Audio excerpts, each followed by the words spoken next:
I'm Cliff Dean, playing Ned in Last Posse. Today's horse day.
This is where we part ways, lads.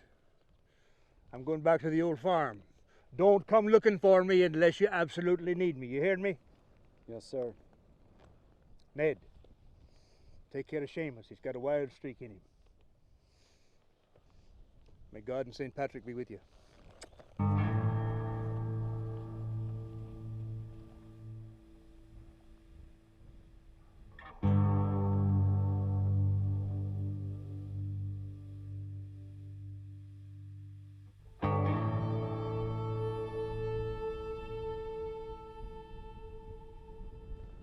You think we'll ever see him again?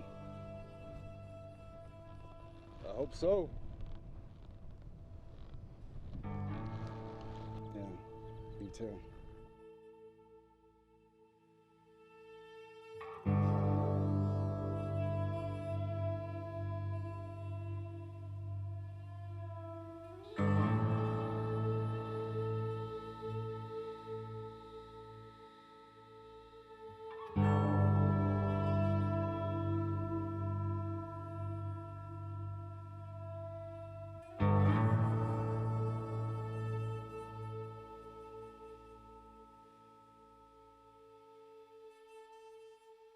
I'm 61. I was on a horse when I was 4 or 5.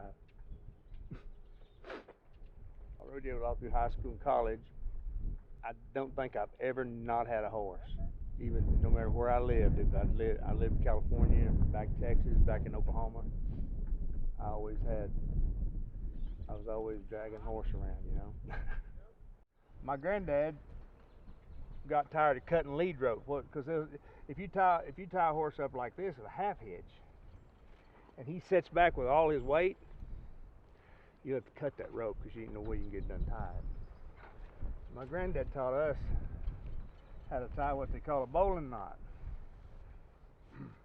and this is it, and I've never forgot it. No matter how hard this horse sets back, he can fall down, he can whatever, it'll always untie. That's a bowling knot. All three of these horses came from Texas Department of Criminal Justice, and there's over statewide they've got about, I think, close to 1,000 mares that where they raise all these horses for use at the in the prisons across the state. So they use them in the fields when all the inmates are out there picking beans or whatever the crop is. When you hear them talking about a horse being broke for the garden, that's what they talk about, is these. And so all these horses are gun broke. They've been shot off of by the time they're 2-year-olds. There's a lot of the inmates ride them, and they use them to gather cattle. They train them to follow the tracking dogs when there's an escape. So they're pretty. They've had a lot. They've had a lot of training and a lot of interesting experiences, than most horses, And if you look at the horse that Danny's on, you'll see on that left side, you'll see a star. Well, they all have them, and that's the if you look at Cliff's horse there, you'll see that star, and that's the brand. That's the TDCJ brand. And then on the hip is a number that they put for the stallion that the horse is bred to, or who sired him.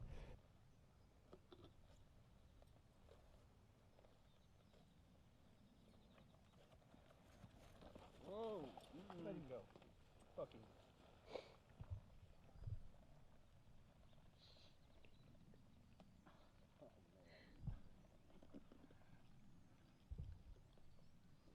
Don't even think about it, Marcel.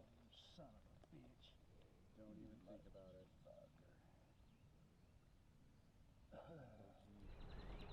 Cliff, if he gets to prancing around too much, you don't want him to, just check him and let him have his head. Just kind of pull back on him and just let him have his head again. Keep your hand in front of that knot, though. There you go.